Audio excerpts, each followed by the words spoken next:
الحمد لله.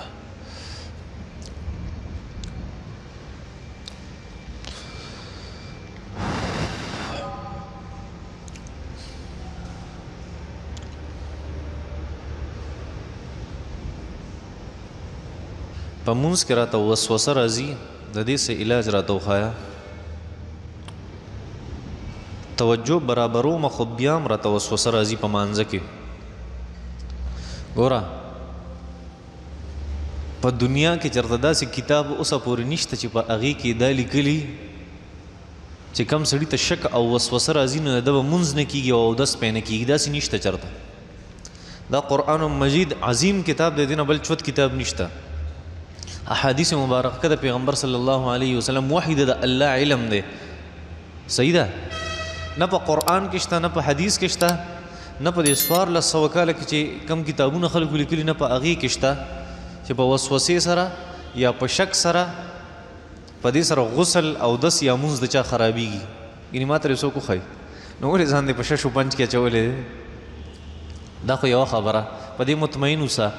دویمه مسله هغه دا ده چې نبی کریم صلی الله علیه وسلم ته یو صحابي راغی، یا رسول الله زه ډېر کوشش کوم چې په توجه باندې خپل مونځ وکړم او شیطان مې بیا هم نه پرېږدي په زړه کې راته وسوسې اچوي، مونځ رانه خطا کوي. نبی علیه صلات وسلام ته وفرمیل دا ته چې کوم مونځ کې دا ټیک مونځ دی، دا ته چې کوم مونځ کې دا ټیک مونځ دی، دې په شان مونځ د چا نشته، بالکل سټ صحیح دی. دغه علاج دی ښه چې ځان ته وایې دا زه چې کوم مونځ کوم د دې په شان د چا دادا هم نشي کولی، دا وسوسه په خپله ختمه شي.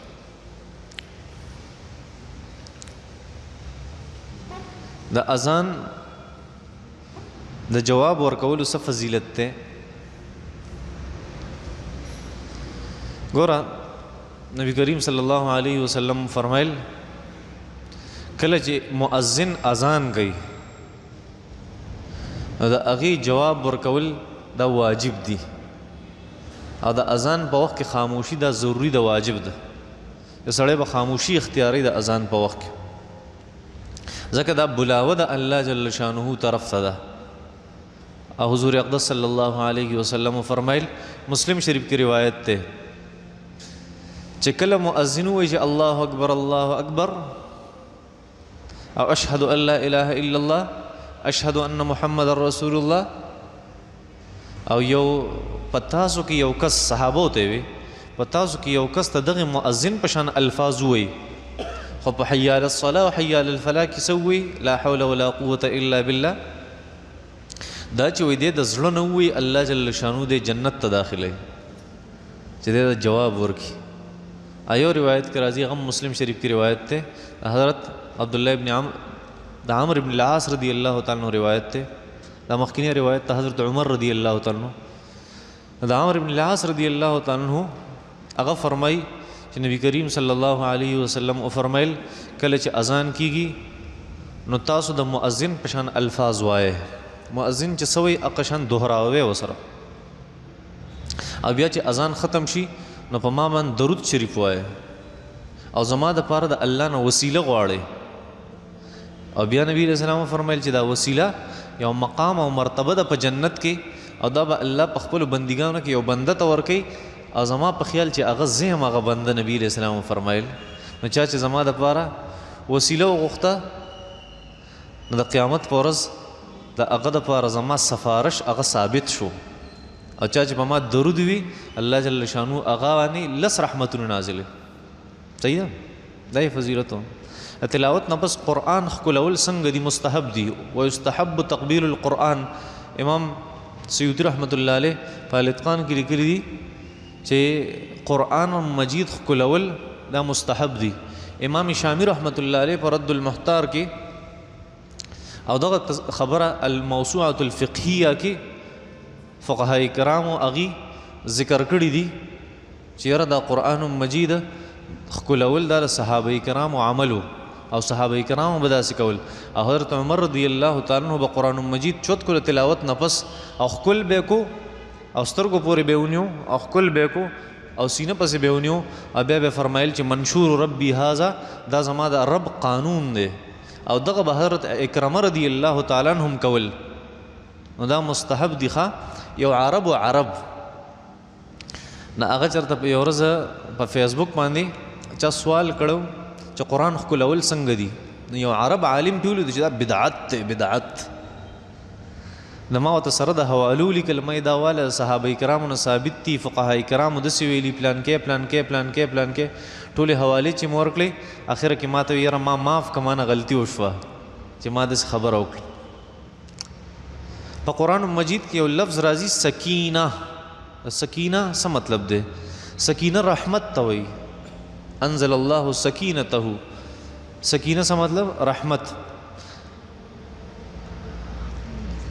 امام راغب اصفهانی رحمت الله علیه هغه په یو ځای کې لیکلي دي وایي دا سکینه چې الله جل شانه نازلی وایي دا څه شی دی؟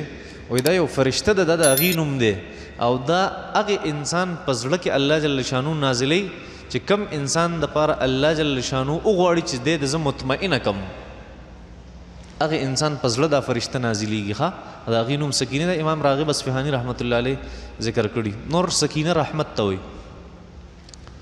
په قرآن او حدیث کې د های بلډ پریشر او د شوګر علاج شته که نشته؟ د های بلډ پریشر او د شوګر علاج دا دی چې خوراک لږ په ګزاره کلو وشربو ولا تسرفو اسراف. ښه یو مجربه نسخه ده ما خو چېرته نه دي کتلي چې هره چېرته یو کتاب لیکلي یا یو مفسر لیکلي چې دا ایتونه مبارکه څوک وایي نو په دې کې د شوګر او د بلډ پریشر د هغې علاج دی. البته د خلکو تجربه د علماء کرامو د بعضو د هغې په یو څو ایتونو باندې شوي چې څوک دا وایي نو شوګر دپاره هم دا علاج دی او د بلډ پریشر دپاره هم علاج دی. د شوګر دپاره د بلډ پریشر دپاره دا ایت مبارکه تقریبا په سوره نساء کې سوره آل عمران کې دی تقریبا والکاظمین الغیظ والعافین عن الناس والله يحب المحسنین. دا چې څوک وایي د های بلډ پریشر دپاره او د شوګر دپاره دا مجربه نسخه ده چې تجربه پې شوې ده چې دا کار کوي. دویم د شوګر دپاره هغه ایت مبارکه د سورة اسراء دی وقل ربي ادخلني مدخل صدق واخرجني مخرج صدق واجعل لي من لدنك سلطانا نصيرا. دا یو مجربه نسخه ده. د جوړون د درد دپاره څه وظیفه د جوړون د درد دپاره امام سیوطي رحمت الله علیه په یو ځای کې لیکلي دي چې کم سړی د سورې اسراء د آیت مبارکه وایي سورې اسراء په اخره کې آیت مبارکه دی دا چې وایي د اخره پورې صورت ته ختمېدو پورې د جوړونو بیماري الله جل شانه د ختمې قل ادعوا الله او ادعوا الرحمن ایما تدعو فله الاسماء الحسنى د صورت ته ختمېدو پورې ځان دې پې دموي بس کار به وشي.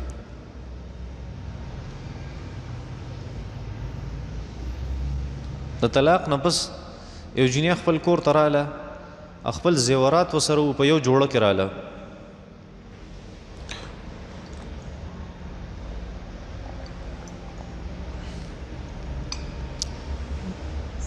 او خاون هغې له سم ورنکړه او نه وله څه ورکوي. اوس دا جهیز چې دې له پلار کړی او خاون چې دې له څه ورکړي اوس دا د چا ملکیت دی؟ ګوره دا جهیز خو دغې جینۍ حق دی دا خو له پلار کړی د پلار څیز یو هغې له یې ورکړی دا جهیز به واپس کوي دا خاون یوه. دویم مهر به هم د دغې جینۍ صحیح ده. دریم دې خاون چې دې ښځې له څه ورکړي دي نو په دې کې دوه صورتونه دي یا به دې خاون دا دې ته په تحفه کې ورکړي یا به نه یې ورکړي. د دې خبرې څه تذکره به شوي یا به نه شي. که تذکره نه وي شوي چې دا تاله ما درکړي دي نو دا د خاون څیز دی نور سامانونه چې هغې کم کړي او که چېرته دی ورته حواله کړي چې دا ستا دي به ستا ته ما تحفه کړي دي هبه کړي مې ته نو دا هم بیا د ښځې حق دی ښځې ته به ورکوي که نه ورکوي دی ګناهګارېږي. ښه نبی علیہ الصلوۃ والسلام چې د حضرت خدیجې سره تجارت کو نو نبی علیہ الصلوۃ والسلام به کمیشن اغوستو. دا مې ته ویلو امام واقدي رحمت الله علیه ذکر کړی دي چې نبی علیہ السلام د حضرت خدیجې نه تجارت کې کمیشن نه دی اغسته بلکې حضرت خدیجې رضی الله عنها د هغې د تجارت ترتیب دا چې هغې به مزاربه کوله.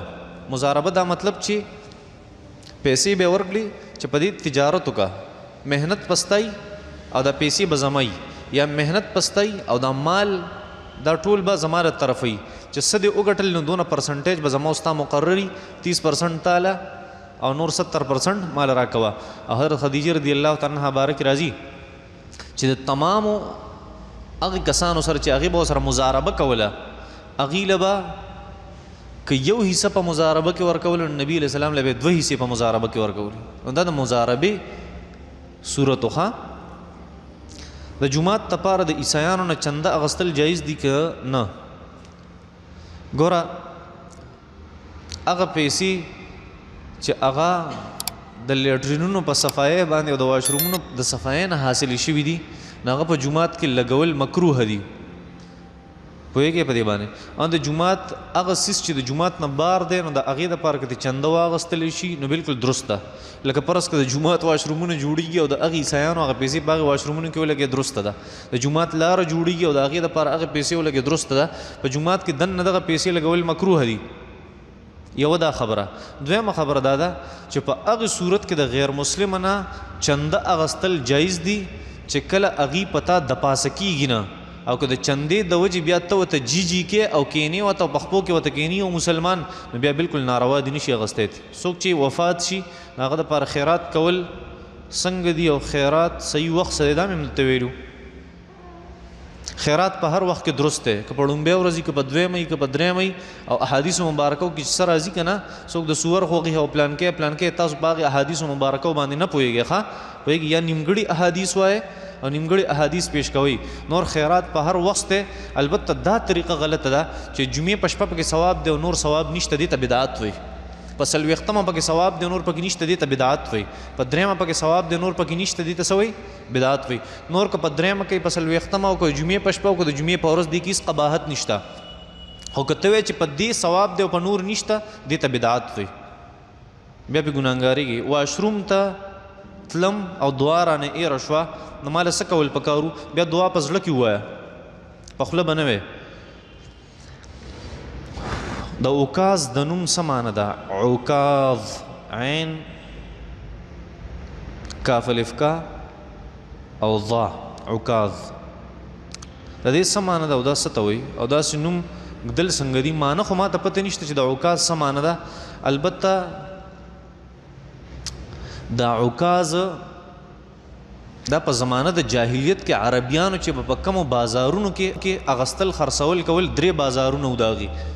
د یو ذوالمجاز نومو د یو مجنه او دریم عکاظ. عکاظ شهر نوم دی د شهر د یو خاري نومو چې د جاهلیت په زمانه کې به عربو په هغې کې اغستل خرڅول کول. نو ناروا خو نه نور ښه نومونه دي نو دا ولې ږدي مسلمانه؟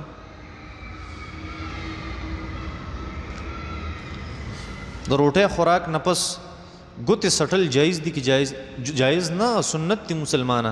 نبی کریم صلی الله علیه وسلم بارک راضي امام ابن القیم رحمت الله علیه ذکر کړي په خپل کتاب زاد المعاد کې وکان اذا فرغ من طعامه لا يقع اصابعه. نبی علیہ السلام چې به کله د خپل خوراک نه فارغ شو خپلې ګوتې مبارکې بیا سټلې. وصلی الله تعالی علی خیر خلق محمد.